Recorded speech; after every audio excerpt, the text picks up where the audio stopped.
Hello bachchon, so let's understand the question first. A satellite which is geostationary in a particular orbit is taken into another orbit. Its distance from the center of the earth in new orbit is 2 times that of earlier orbit. The time period in this second orbit is.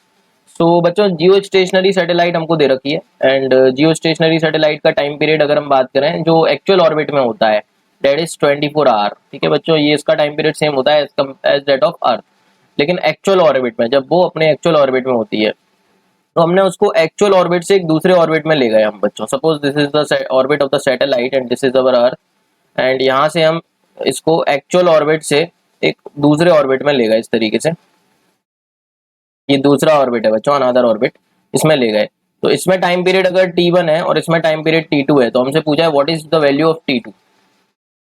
तो बच्चों हम बोल सकते हैं से जो पहला orbit था वो अर्थ के सेंटर से r डिस्टेंस पर था, तो न्यू ऑर्बिट जो है वो 2 टाइम्स दूरी पर है। इसका मतलब जो न्यू ऑर्बिट है उसकी डिस्टेंस हमको दे रखी है सेंटर ऑफ द अर्थ से 2r।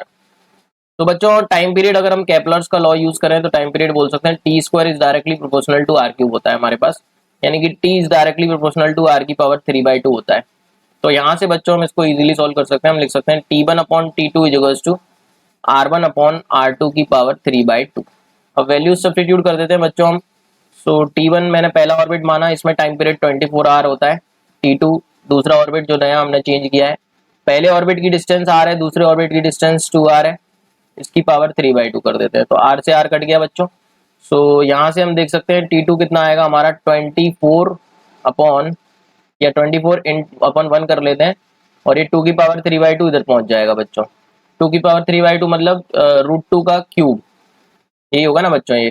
तो ये कितना आ जाएगा, √2 का क्यूब अगर आप करोगे तो ये हो जाएगा 24 इंटू 2√2, है ना बच्चों।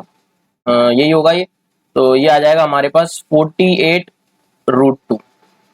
तो बच्चों now we can check the options. 48√2 is given in second option, तो second option is absolutely right answer बच्चों। I hope you got the concept. Thank you so much and all the very best.